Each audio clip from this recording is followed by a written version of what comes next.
ሰላም እንዴት ናችሁ? የነጁ ሆም ኩኪንግ ቤተሰቦች ቤዛ ክፍል 80ን ይዤላችሁ መጥቻለሁ። ላይክ፣ ሼር፣ ሰብስክራይብ በማድረግ እስከ መጨረሻው አብረውን ይቆዩ። ቤዛ ዛሬ ወደ ሳሚ ወንድም ሄዳለች።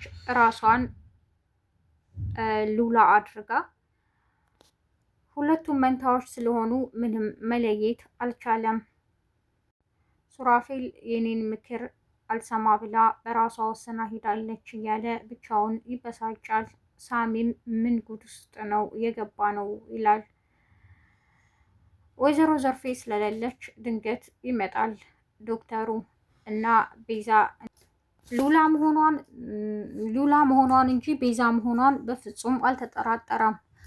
ወይዘሮ ዘርፌ የለችም እንዴ በማለት ይጠይቃል። ወይዘሮ ዘርፌ የለችም ከከተማ ወጣ ብላለች ይላታል።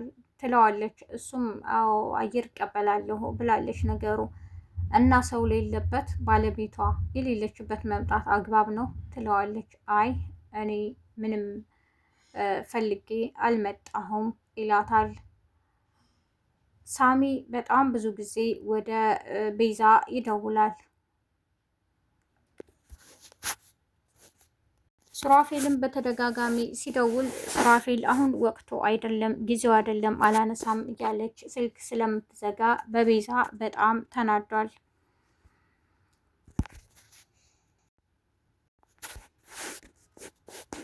እንዴ እኔ ምን እንደሚገርመኝ ታውቂያለሽ? ቤዛን እንዳየሁ ነው የምቆጥረው አንቺን ሳይ ይላታል። እኔ ምልህ እስከ ዛሬ ነበርኩ እኮ አሁን ንብረት ሁሉ በወይዘሮ ዘርፌ ሲሆን ታየውህ እንዴ ትለዋለች።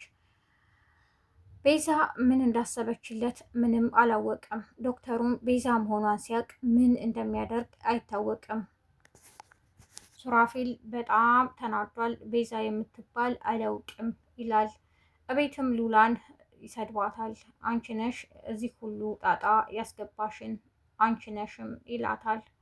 እኔ ምንም አላደረኩ እህቴ አስገድዳኝ ነው ተውኝ፣ ብዙ ነገር ብያት ነበረ። ስለዚህ እኔ ነገሮችን አበላሽተሽብኛል። ስለዚህ ይህን ያበላሽሽውን ነገር ደግሞ የመጨረሻ የምታስተካክዩ በዚህ ነው። እኔ ቤዛ ነኝ እኔ ቤዛ ነኝ ብለሽ ትቀመጫለሽ፣ እኔ ደግሞ ሉላ ነኝ ብዬ ሄዳለሁ። የኔን ፊት ተጠቅመሽ የኔን ፊርማ ተጠቅመሽ ይሄን ሁሉ አድርገሻል፣ እኔም ይሄን አደርጋለሁ ትላታለች። ብትነግራቸውም ምንም ሊሰማት አልቻሉም። ሉሲ በጣም ተጨናንቃለች። የሉሲ ጓደኛ ደግሞ ከሽብሩ ጋር ታወራለች። እንዴ እኔ ምልሽ ስለዚህ ሰውዬ አልነገርኩሽም እንዴ ትላታለች። ሽብሩ በጣም የተለየ ሌላ ሰው ሆኗል። ያ የሚያስፈራው ሰውዬ በሉሲ ጓደኛ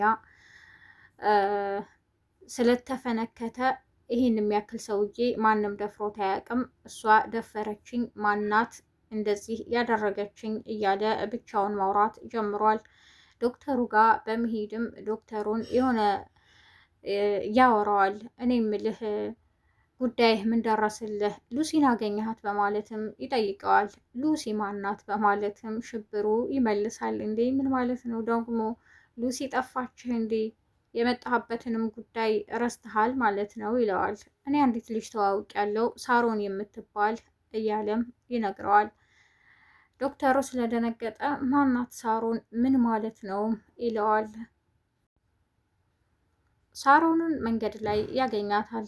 እኔ ምልህ አንተ ሰውዬ ለምንድን ነው የምትከታተለኝ? ትለዋለች።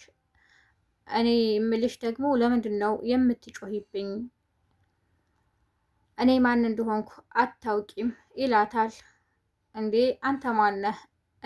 እኔ ግን ሳሮን ነኝ ትለዋለች። እሱም ይደነግጣል። በቃ ከዚህ በኋላ ላይህ አልፈልግም፣ አትከተለኝ፣ በሄድኩበት ሁሉ አለህ ብላ ብድግ ስትል ይለሳለስና ያወራታል። ሳሚ ሱራፊልን ያረጋጋዋል። ምን ሆኗ ነው እንደዚህ አይነት ነገር ውስጥ የገባ ነው ይለዋል። ወደ ሉላም በመደወል ወደ ቤዛ በመደወልም ቤዛ እባክሽን ጥሩ ሙድ ላይ አይደለም ባልሽ እያለም ይነግራታል። እኔ እንድትንከባከበው እፈልጋለሁ። ጓደኛው ነህ እና ደግሞ ይሄን ሁሉ ነገር የማደርገው ለምን እንደሆነ ይገባዋል እያለች ትነግረዋለች።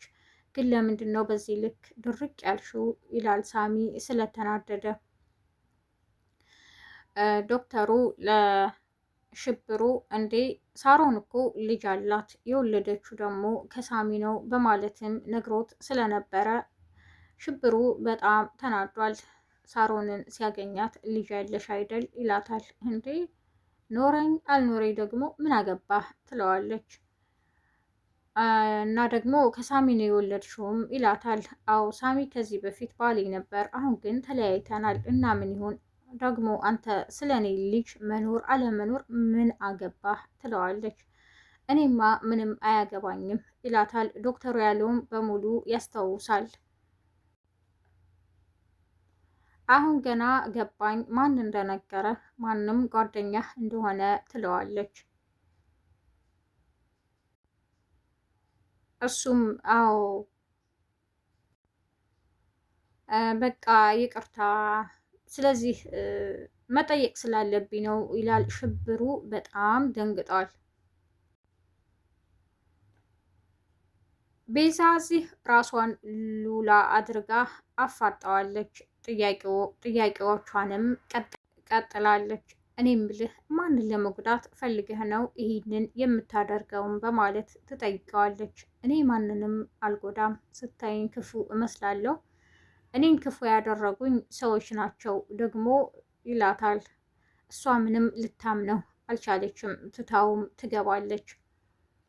እራት እንብላ በማለትም ትጠይቀዋለች። አይ እኔ ራት አልበላም ይላታል። ምነው መርዝ አለው ብለህ ፈራህ እንዴ? እዚህ ቤት እኮ አይደረግም ትለዋለች። እሱ በጣም ፈርቷል። ምን ለማድረግ እየሞከርሽ እንደው አላውቅም፣ ግን ወዴትም እንደማትሸሺ ነው የምነግርሽ ይላል ብቻውን። የዛሬው ክፍል ይህን ይመስል ነበር። በቀጣይ ክፍል እስከምንገናኝ ነጂሆም ኩኪንግን ላይክ፣ ሸር፣ ሰብስክራይብ በማድረግ አብራችሁን ስለቆያችሁ አመሰግናለሁ። መልካም ቀን ባይ